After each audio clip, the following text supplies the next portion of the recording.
araw mga banateros. Naku po, breaking news po ito at kahit po tayo ay nasa kalagitnaan ng ating season break. Nang wewe, may season break pala si Banatay. Ang kapal ng mukha mong animal ka. Hindi, habang tayo po ay nandito at nagbabakasyon sa land of the rising sun, ay meron pong importanteng email na pinadala sa akin po at itong email na ito ay nung ating pong pinagtanong-tanong at ating po itong ni-research ay ito po ay lehitimong email mula sa isang tauhan ng ating Armed Forces of the Philippines. Naku po, patay tayo dito, matindi ito. Babasahin ko sa inyo yung email pero wag ho kayong wag ho kayong kukurap dahil napaka-importante ho, breaking news ho ito. At ako, ito lang akin lamang paalala ito mga kababayan babasahin ko po ay akin lamang po itong obserbasyon at opinion bilang isang mamamayan.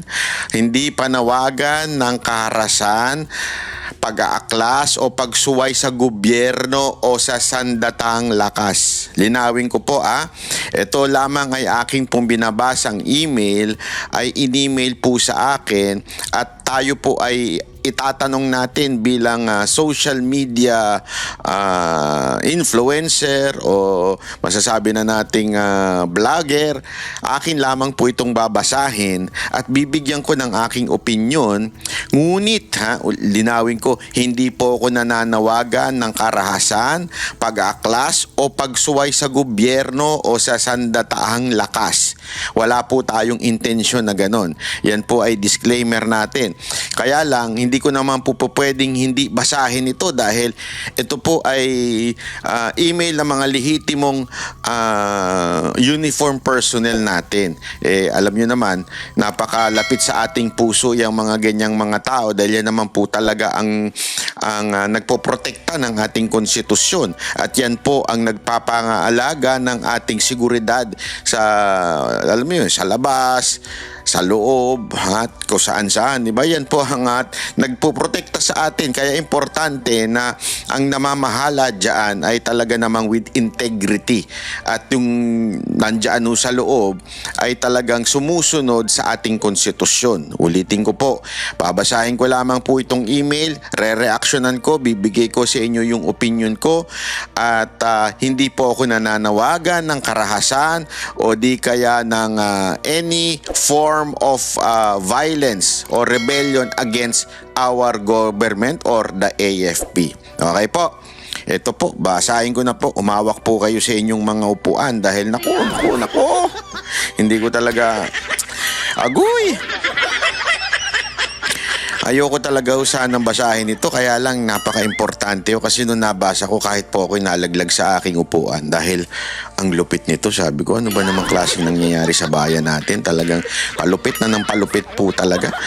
Hay nako, ito, babasahin na natin ang kanyang nilagay na subject ay concern on unofficial influence affecting AFP discipline and moral. Naku po, patay tayo dito. Good day, sabi niya. I'm writing this message not to attack anyone, but to raise a serious concern that many of us inside the armed forces of the Philippines have quietly observed for some time. Sabi ko sa inyo, kumapit po kayo sa inyong mga upuan. Nako, matindi ito. I'm a career military officer. I have served long enough to see how institutions slowly weaken. Not through open conflict, but through tolerated behavior that crosses boundaries.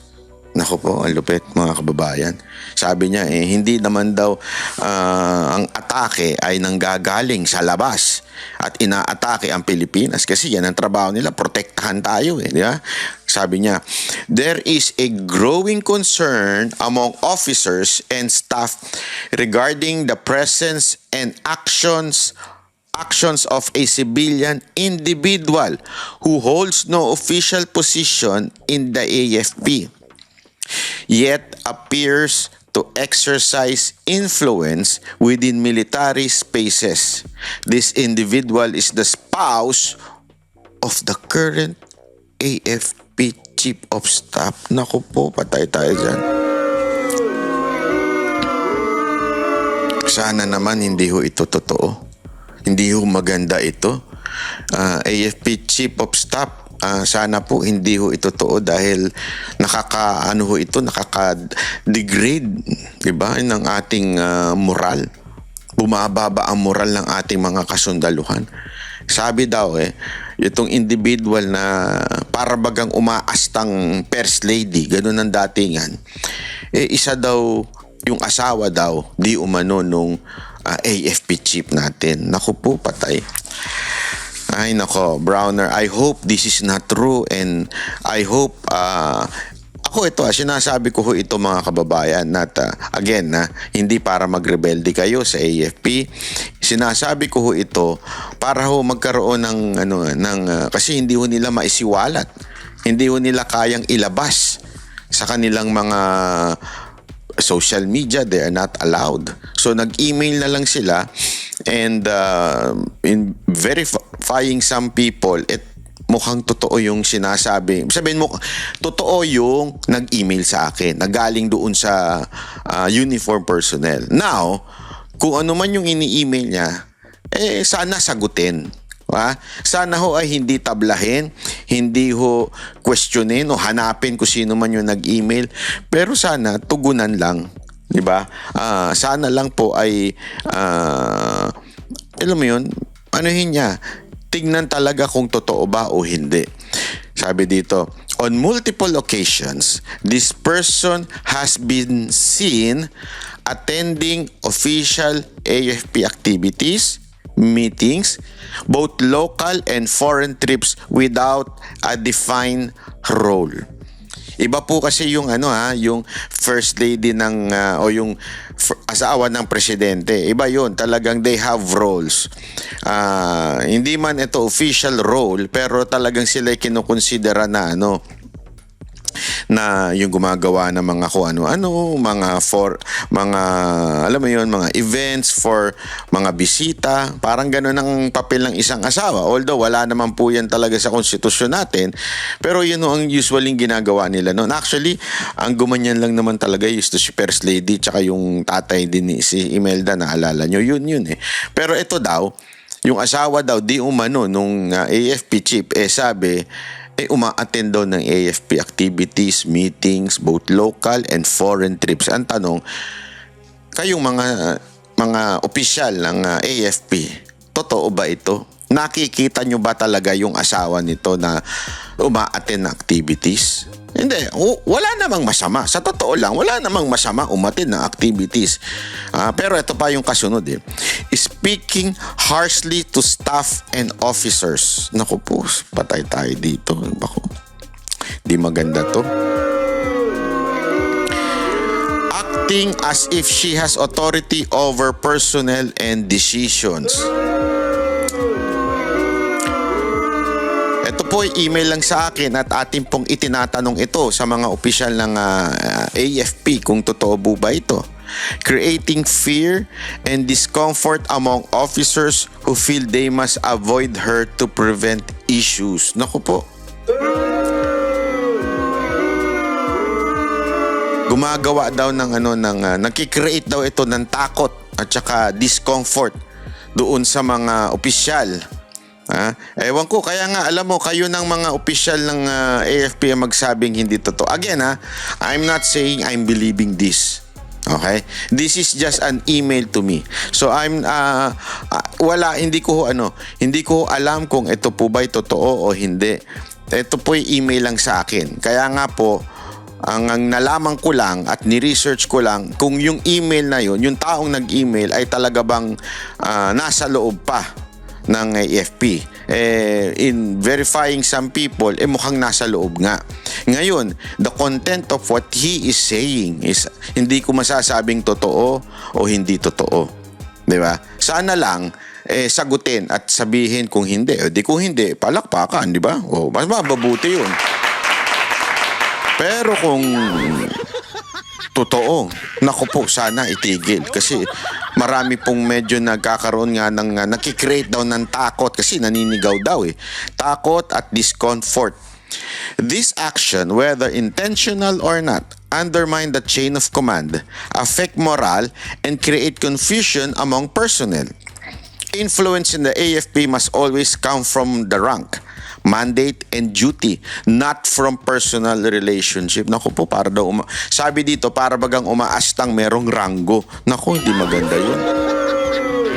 Sana hindi totoo. Hindi ako naniniwala na ganyan yan eh. Totoo lang. Hindi ako naniniwala na ganyan yung asawa ni AFP chief. Pero binabasa lang natin ito para ipahatid lang sa inyo yung mensahe na yung email na to. Baka kasi sabihin naman, hindi ko man lang na-verify ko na yung tao tas hindi ko man lang binasa. Baka sabihin, pinoproteksyonan ko. Wala po tayong pinoproteksyonan dito. Tayo po ay nagbabasa lang lamang at kaya nga ho natin itinatanong ang ating mga kababayan na nasa loob po ng AFP. Kayo po makakapagsabi kung totoo o hindi, di ba? Yun, sabi dito, yan. Another concern that cannot be ignored is the very visible display of luxurious lifestyle. Naku po, patay kang bata ka. Naku. Luxurious lifestyle by someone without an official government position or known source of income. In an institution funded by public money, such display naturally raise question and affect public trust, especially when our soldiers are expecting to live with discipline, restraint, and modesty. So sabi dito, bongga daw ang buhay. Yung mga sundalo daw natin, mga military daw natin, nagkanila sila ho ay nabubuhay ng may disiplina, restraint, and modesty. Pero yung ito daw, hindi. Hindi ako naniniwala dyan. Hindi ako naniniwala. Hindi naman siguro. Baka naglolo ko lang itong nag-email sa atin na to. Kasi hindi ako naniniwala na ganyan yung asawa ni Browner. Wag naman. Browner, pasinungalingan nyo na nga itong nag-email na to kasi ang sama ng dating nito, di ba? Di ako naniniwala kasi ako naniniwala na ikaw ay may integridad at ikaw ay mataas ang moral. So, pasinungalingan mo nga ito para kung hindi totoo, hindi totoo. At least, di ba? Hindi, tayo naman kasi we are living in a democratic country. We are living na merong kalayaan. So, kailangan pakinggan natin ang mga hinaing ng ating mga kababayan. Sa pagkakataong ito, hinaing ho ito ng isang sundalo. Actually, madami nga daw sila na ganon. Pero wala naman po silang planong masama o violente. Wala ho silang planong pagre-rebelde o whatsoever. Hindi rin po sila nananawagan ng kahit na nung resign. Pero sila po ay siguro concern lang kasi para bagang sa kanila professional lang AFP. So the top management o yung pinaka-leaders nila ay dapat ganun din daw professional. Many officers choose to stay silent out of respect for the chief of staff and the institution. However, silence should not be mistaken for acceptance. The AFP is not a family organization. It is not a personal platform. It is a national institution that belongs to the Filipino people. This message is sent out of concern for the integrity of the AFP, the morale of its officers and enlisted personnel, the trust of the public we sworn to protect. We hope that proper boundaries are respected and that an official influence, no matter how close to power, does not erode the professionalism of the armed forces. Respectfully, a concerned AFP officer. Naku po, patay tayo dyan. Again, let me iterate that tayo po ay hindi nananawagan ng kahit na ano. These are just an opinion. Ito po ay opinion lamang ng siguro nung nag-message na yun, nag-email. Not a call for action, overthrow, or disobedience, which is yan po ang sa tingin ko panawagan lamang niya, di ba? Kako din, panawagan ko po. Hindi kahit na anumang karahasan, ayoko ho niyan. Ayoko ng karahasan. Alam nyo yan sa mga nanonood sa Banateros, lalo kay Banat Bay. Ayaw namin ng karahasan, ayaw namin ng rebelyon, ayaw namin ng kahit na anong pagsuway sa gobyerno o sa sandatang lakas. But we cannot ignore such email, di ba? Hindi naman natin pwedeng ignore lang yung email. Kailangan po maiparating natin sa kinauukulan, at dahil nga po ito'y concern na pampubliko, hindi po baka sabihin nyo, bakit di mo na lang in-email si Browner? O ba't hindi? Kasi remember, the position ng AFP Chief of Staff, iyan po ay public. Iyan po ay pampubliko. Sila ho ay public servant, even if they're military, lalo na talagang public servant sila. As a matter of fact, in our constitution, the civilian are higher than the uniformed personnel. Diba? Sabi nga all powers emanate from the people. So, karapatan natin na pag may nakita tayo hindi maganda, sabihin ng maayos, sabihin na mapayapa, at higit sa lahat, hindi ho ng gugulo at nag-engage into encouraging people to rebel against the government. Ako, I don't like rebelling against the government. You know that from the very start. You know that na I believe in Romans 13 verse 1, submit to the authority, for there is no authority under heaven or earth na hindi pinayagan ng Panginoon. That is not allowed by God. So ibig sabihin, kasi baka sabihin na iba, paano yan, Banat Bay? Kung sablay ang government official, sablay ang presidente, sablay ang itong AFP chief, ibig bang sabihin yan, Diyos may gusto niyan? Hindi ho.